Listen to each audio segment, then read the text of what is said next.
માંગરોળના ધારાસભ્ય ગણપત કરગઠિયા અને ખેડૂતો વચ્ચેની બોલાચાલીનો વિડીયો સોશિયલ મીડિયા પર વાયરલ થયા બાદ આજે ખેડૂતો કલેક્ટર કચેરી ખાતે પહોંચ્યા હતા। ખેડૂતોએ પુલિયા બચાવવાની માંગ સાથે કલેક્ટરને આ લેખિત આવેદનપત્ર પાઠવ્યું છે। પુલિયાને લઈને વિવાદ છે કે એક ખેડૂતની માલિકીની જમીનમાં બનાવવામાં આવેલી અને તેને દૂર કરવામાં આવશે તો ખેતરો સુધી પહોંચવાનો રસ્તો પણ બંધ થઈ જશે। કલેક્ટર કચેરી દ્વારા રજૂઆત સ્વીકાર્યા જરૂરી કાર્યવાહી કરવાની ખાતરી આપવામાં આવી હોવાનું પણ ખેડૂતોએ જણાવ્યું હતું। હવે તંત્રના નિર્ણય પર ખેડૂતોની નજર છે। કાલે ફૂલ બાબતમાં આવ્યા હતા, બરાબર, ધારાસભ્ય, બરાબર, ભગવાનજીભાઈ કરગઠિયા, તો એ કહે છે કે ફૂલ પાડી નાખવું, બરાબર। સરપંચને બે વાહે પડી ગયા મારી ફૂલ પાડવાટું, અને એ ખેડૂત અહીંથી 25-30 ખેડૂત હાલે છે, બરાબર, અને રસ્તો છે એ લોકોનો, અને ઘરને પૈસે ફૂલ બનાવ્યો છે, બરાબર। અમે ફૂલ ઓછામાં ઓછો 5 થી 6 લાખનું ફૂલ બનાવ્યું, અને આ ભગવાનજીભાઈ કરગઠિયાને પાડી નાખવું એ વાજબી કહેવાય?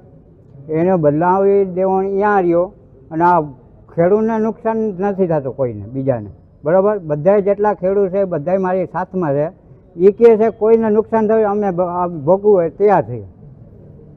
કાલે શું થયું હતું?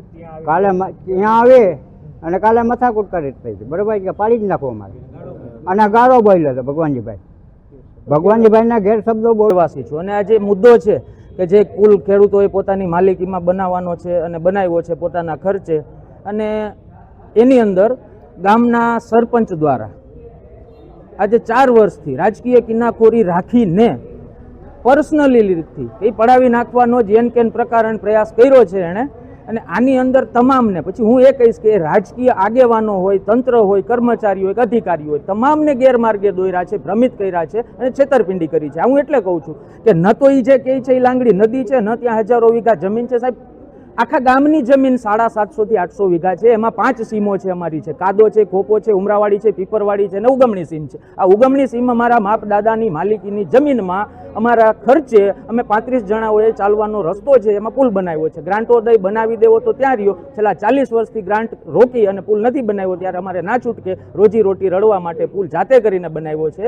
અને એની અંદર માત્ર ને માત્ર રાજકીય કિનાખોરી રાખીને જ અને ભેદભાવ ભરી નીતિ રાખીને જ આ પડાવી પાડવાનો એક કારસો છે, ષડયંત્ર છે, જેમાં એણે તમામ રાજકીય આગેવાનોને, ઇવન હું તો એમ કહીશ કે ભગવાનજીભાઈને ગેરમાર્ગે દોરી અને ભગવાનજીભાઈથી જે વર્તન થયું છે એ પણ એ સરપંચની